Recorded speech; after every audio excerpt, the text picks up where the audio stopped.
مظہر صاحب آپ کے پاس آنا چاہتی ہوں کہ یہ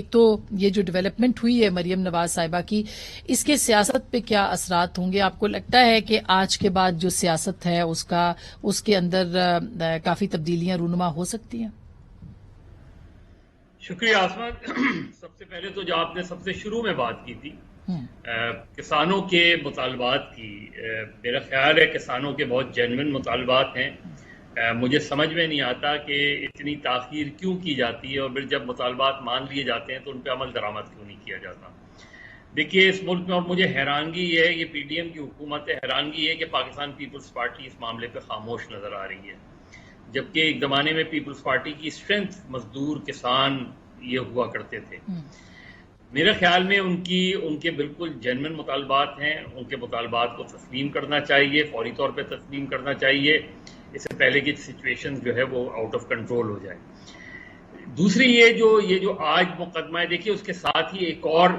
کیس جو ہے جس کی اب مقرر کر دی گئی ہے، وہ عمران خان صاحب کی وہ درخواست ہے جو نیب قوانین میں ترامیم کے خلاف ہے، اس کی بھی تاریخ مقرر کر دی گئی ہے۔ تو ہمیں روز یہ نظر آ رہا ہے آسما کہ ایک نئی چیز سامنے آتی ہے، ایک نئی پولیٹیکل ڈیولپمنٹ سامنے آتی ہیں،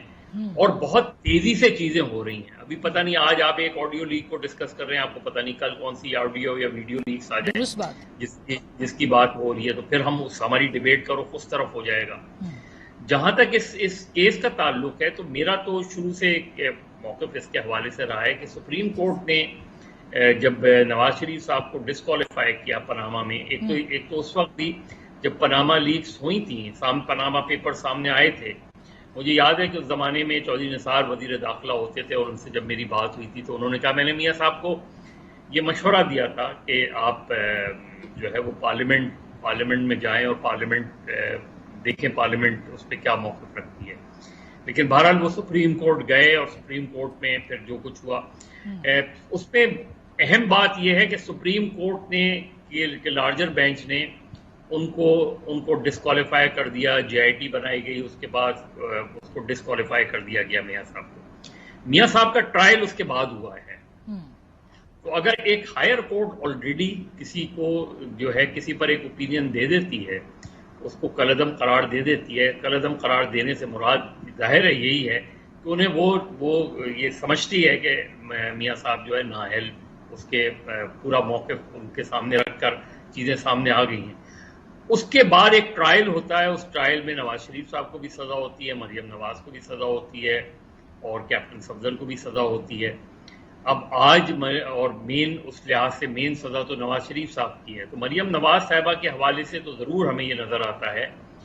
کہ ان کو ایک بڑا پولیٹیکل ریلیف مل گیا، ان کو ایک بڑا ریلیف ملا ہے۔ مطلب ایک جگہ پہ جج صاحب نے یہ بھی پوچھا ان سے کہ مریم نواز کیا کوئی پبلک آفس ہولڈر ہیں جن کے اوپر آپ نے یہ کیس بنایا، تو اس کا جواب تھا کہ نہیں ہے۔ تو اب سوال یہ ہے کہ یہ جو 5 سال 7 سال جو بھی جتنے بھی سال تھے، یہ کیسے، اس کا خمیازہ پاکستان کی سیاست نے تو بھگتا ہے، اور احتساب کے نظام کے اوپر بھی سوال اٹھے ہیں، اس کا کیا جواب دیا جائے گا؟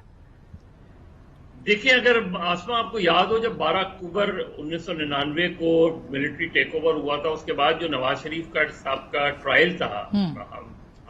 جہاز اغوا کے سلسلے میں، وہ ٹرائل پورا کور کیا تھا میں نے۔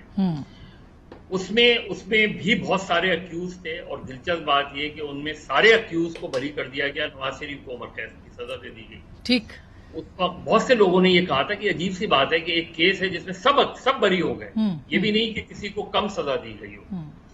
سب کو بری کر دیا گیا، نواز شریف صاحب کو سزا ہو گئی۔ پھر ہم نے دیکھا کہ جب ان کی اب جو ہے ایک اپیل تھی، اور انہینسمنٹ کی حکومت کی اپیل تھی،